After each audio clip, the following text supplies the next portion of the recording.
Hello everybody and welcome to the That's So 90s podcast, and spoiler alert straight away on the hottest day of the year before we're about to play one of our private gigs, but we're with MD Ross, who comes from Sicily. You can cope with the heat, mate. I can indeed. I'm very used to it. This feels like home. This does not feel like home for a Brit. We are here as ever to talk to you about a historic top 10 from the 90s. We are going all the way back to the 18th of July, 1994. We won't spoil anything, but Ross and I were discussing this top 10. It's not hit or miss. It's either brilliant or pretty terrible. There's no middle ground here. Nothing in the middle. Absolutely no middle ground. Before we get into this, gratuitous plugger, if you're not following already, follow That's So 90s across all social media, and we will be rocking you all the way back to the 90s on July the 26th at the AYC Festival up north in England somewhere. We're down in the southwest on August the 1st and August the 2nd in Penzance and Axminster, and we will be at the Roses Theatre, Tewkesbury, at the end of August. Ross, yes, let's get into it. Number 10 on July 18th, 1994 is a cover of a Stevie Wonder song, Everything's Alright, Uptight, by CJ Lewis, which you can't actually find on Spotify, but I did enjoy What about that? It's a very 90s thing to have like a classic song, but you know what? Someone doing the dancehall stuff over the top of it. Yeah, but so you know what? I love a good cover. I think this is like, I don't know where to classify this one. Is it a good cover? Do you think it's a good cover? I don't mind it. The problem is, do you remember Shaka Demus and Pliers doing Tease Me and Twist and Shout? Yeah. I think they kind of had the thing. But great Stevie song, isn't it? Anyway. Yeah, it's great. Yeah. Number 9. Now, this is actually a Stone Cold classic, I've got to say. Regulate. Ross, I had this on cassette single, and I took it to school, and Mr. Simpson, the music teacher, wouldn't play it because it said parental advisory. But just, Ross, quickly, if you're a muso, Regulator's obviously got the sample of Keep Forgetting, Not in Love Anymore. This is an absolute... And I don't know why more rap songs don't do this, the interplay, 8 bars, 8 bars, 8 bars. What a song! Oh, what a song, mate. Snoop Dogg. I think it's one of the all-time, if Nate Dogg. What am I saying? Oh, what a classic hip-hop song. I love it. Absolute beauty. Right. Everybody Gone Fee Gone by two. Now, do you know what? I listened to this and I thought this has got to be a reaction to Cotton Eye Joe. Cotton Eye Joe's not out yet. What, Ross, why in the 90s do we have a techno cowboy phase? I don't know, mate. I don't know. It's a really good question. There was one good keyboard line at the end of it, but are you going to be erasing Everybody Gone Fee Gone by two cowboys from your brain after you've done this podcast? I think so, mate. Yeah. I mean, it's good dance tune. I mean, it's got a good groove. Would you DJ it? It depends on the night. If the night was just the 90s night, then probably yes. Yeah. But I mean, what would you follow up with? Cotton Eye Joe. Which is coming like in a couple of months' time. It is, but yeah, there's obviously something in the record industry and the record producers, because in a minute when we get to number 4, there's more kind of bluegrass techno. Yeah. Not the banjo coming. sound. The banjo is great. Oh yeah, okay, we'll get to that. Number 7, Take That, Love Ain't Here Anymore. Right, I've got something to say about this because I had a look. Take That have 10 number 1s, and this is the only one that doesn't go to number 1. I think this sounds more like a Gary Barlow solo song than a Take That song. Surrounded by, Pray is glorious and everything changes. For me, this is a weak Take That song, and I effing love Take That. Did you enjoy it? Well, I think it reminds me of a very, very bad breakup. I mean, it's one of those songs. Like, do you know when you with food, when you eat something? Where is this going? I don't know. Yeah. But you know when you eat something and then immediately your taste buds work their magic and you are catapulted back to when you were young. Yeah. So it's one of those weird connection your brain makes. That song just reminds me of a breakup. I don't know why, but it's one of those things. I don't know. But in the Pantheon, so we play a couple of Take That songs in the show, and this is This is not one of them. There's points where I go, I can understand why Robbie wasn't happy standing at the back where Gary did balance. And I love Take That. I absolutely love Take That. But right. I've got a question for you, Ross. Number 6, Crazy For You by Let Loose. Why weren't Let Loose massive? I love this song. I don't know, right? Like it's great sound and great drama, chords, yes, guitars. Oh, mate, the guitars are like heavy, but like they are in context. Frontman's really good looking. Absolutely, mate. It's a really good question. Why weren't they massive? I don't know, mate. I think we follow them on Facebook, and they're still kind of out and about doing stuff. Maybe they just didn't have the songs, but there's obviously someone very musical. Like the piano sound is like on Meatloaf or something. Yeah, absolutely. I was very like surprised by the sound, especially the guitar. The guitar sounds like almost metal. There are bits in there. They like, oh, this is not pop. This is not very nice. It's not a rock song, but it's got those elements. It's got all the right ingredients. It's one of those bands that has got everything it takes to make it mega, and then they didn't. Yeah, maybe it was just in the 90s with your boy band. Maybe they overcomplicated it. Maybe you just needed to sing some pop songs, but I think it's a tune, and as a keyboard player, bang da dang dang, and then when the drums comes in, it's a great song. It's a great song. Yeah, so there we go. Answers in the comments, please. Why weren't Let Loose massive? Mate, Shine by Aswad. The sun was out, and the horns, the backing vocals. Yeah. Do you know what it reminds me of? Something that we do in our show when we do our reggae. Yeah. It's got those vibes where it's just happy. It's like it's very groovy, and you can dance to it. You can drink a nice cocktail. And to be fair, Aswad are one of those bands. They were big in the 80s. I think they did Don't Turn Around and. Oh, they had a famous. Did they do Red Red Wine before UB40? No. They were definitely big years before, and this is like kind of a comeback as well. Yeah. And that dance hall, get that groove as well. It's really nice. I listened to it on the way to the show today, and it was an absolute pleasure. Swamp Thing at number 4 by The Grid, which.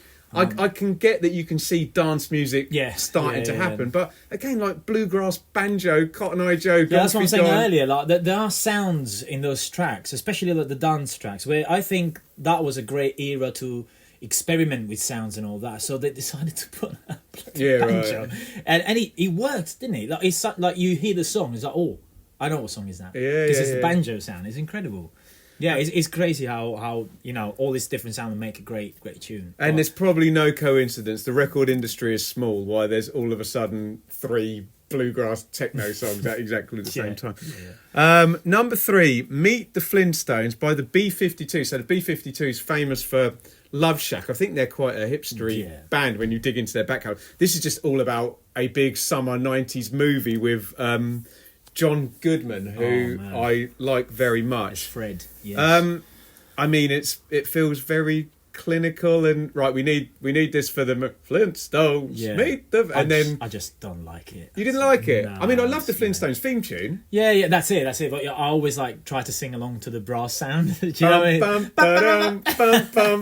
mean? And then that comes in, and I'm like, where the brass? Like, where's the brass section? Like, doing that. I'm not familiar with the B-50s massively, but. There's obviously the female singer, sings the melodic stuff. Does the bloke just, if you've seen a little, does he just do that on every song? Yeah, he just shouts out like nonsense, whatever on the mic. I hope we haven't upset anybody in the comments who really loves the B-52s, but there you go. Right, number 2, I Swear, All For One. This hurts my heart that this song never went to number 1. Because you listen to it, and it's the whole, I think it's a one-hit wonder as well, and it's the whole... Boys to Men sound, beautiful song, beautiful vocals, great productions. Everything about it screams number 1 record. Obviously, we're going to discuss in a minute who was holding the bloody number 1 spot for after a drum roll. Yeah. What a beautiful song. And also, Ross, I remember knowing all the words to this when I was at school. Real simple, easy to sing along with. I can't believe this isn't a number 1 we're talking about. Yeah, it's crazy. I think my favourite part of the song is how it starts with those beautiful harmonies, and it sounds so big, and it's just vocals. But it sounds great. But like this is at a point where I think Boys to Men, particularly in America, But they were End of the Road, and then "Oh Mate, Love to You" was like number one for. Oh mate. Mate, do you think it's just a British thing that they don't get the R&B? I was going to say because as you can tell, maybe you don't notice it, but I have an accent, so I come from. We mentioned Italy. Sicily, earlier. Yeah, well, yeah, but we had very different kind of like number ones in Italy, and obviously you have your Blue and you have all the Italian artists that made it big, but obviously we were getting tons of Oasis and Alanis Morissette and all these people that actually when I came to this country, when we started doing the 90s show, I kind of like, there's some your songs reference in point it. is different. They were all gone. Yeah, okay, I need to rethink like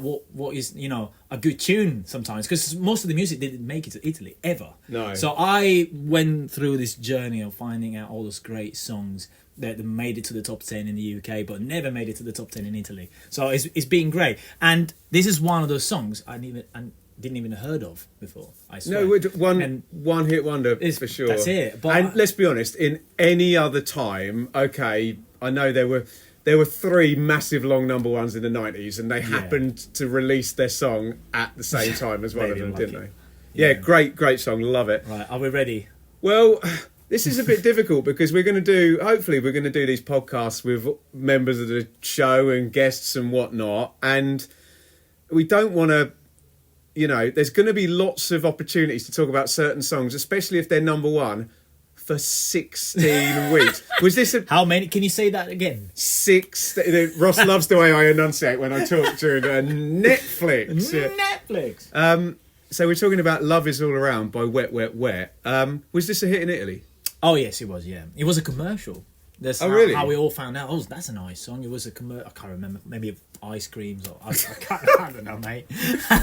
But it wasn't hit. Like it was everywhere in every radio all the time. I think they're a bit embarrassed by it. Wet Wet Wet. It's almost like you put a bet on and it wins, and it's like, oh cool, and then it wins again and again. And I think Marty Pello has said, his cover, went in and recorded it.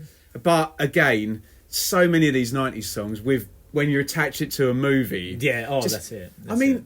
You heard the original by the Trogs, yeah? Yes, I have. Yeah, it's not that... If you take this top 10... Yeah. I mean, I think "I Swear" is a better song than "Love Is All Around." Yeah, I agree. I think "Regulate" is probably a better song. Do you know what? I think "Crazy for You" by Let Loose is a better song.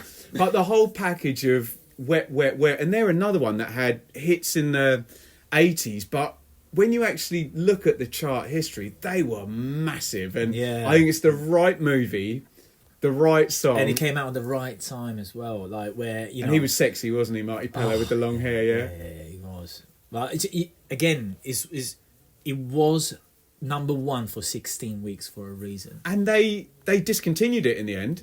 It was like, are we just going to take it off sale now because it's done? Let somebody else have a chance. We've made did this time enough money, and 4 weddings and a funeral, and Richard Curtis and Hugh Grant and all of that stuff. So look, mate, I think I've done this a lot. As top 10s go, I actually enjoyed it just for the sheer random bluegrass banjo to to one of the monster hits. But give me a score out of 10 for that top 10. Oh, do I want to be very, very cynical? Tell the truth, man. Tell the truth. This top 10, I'll give it a solid 6 because I think I think there's a bit of everything. There's boy band stuff that there's beautiful vocals. There's some rocky stuff. There's a dance. There's a great number one. We used to play at the show, didn't we? We did, yeah. Why don't we do? So I think "Love Is All Around" has got that thing that, look, Ross is the MD, so we discussed this in great detail. What I call "Boys Are Back in Town" thing, where by Thin Lizzy, where the song starts and you're like, I feel it in my fingers. I mean, the rest is and then where we going, gotta keep it moving. And it's what really kind of dies happened. down. It's a great song, but when you're playing on stage in front of a lot of people, then it becomes a different story. Compared to the other two massive movie smashes of "I Will Always Love You" and "Everything I Do It For You," I don't think it touches those two in terms of a song. But it's a great recording, and as I said, right band, right movie, right time. Do you agree with the score? I think so. Yeah. Well, look, if you're going to say it's hit and miss. Yeah. It's got to be a 5 out of 10 or a 6 out of 10. But yeah, man, memories of Regulate. And also, look, I'm from Ipswich, and for a song to get me into R&B, you know, when my reference point as a kid who's grown up in the 80s and 90s in England, so I think Regulate is a really important. Regulate was big in Italy as well. R&B, you know. I know Gangster's Paradise is going to kick the arse off everything in a couple of years' time, but that's a tune. And the thing I love about Regulate as well, sorry, we'll wrap up in a sec, is I then did the thing where you look up Michael McDonald, you know, the singer who sings, and it is so good. So good. And the Doobie Brothers and all of that. Anyway, that is the 18th of July 1994 we've had a look at. Let us know your memories of that particular week. Let us know your favourites. Let us know if you completely disagree with what we've said and you actually have Everybody Gone For Go as your favourite song in that. Come and see the show. We'll be around for years rocking the 90s. So you come and see us. Follow us on socials. I assume you already have. And grab yourself a ticket, Ross. Should we go and cool down out of this boiling room before we play a show? Well, absolutely. Thank Let's you. do it.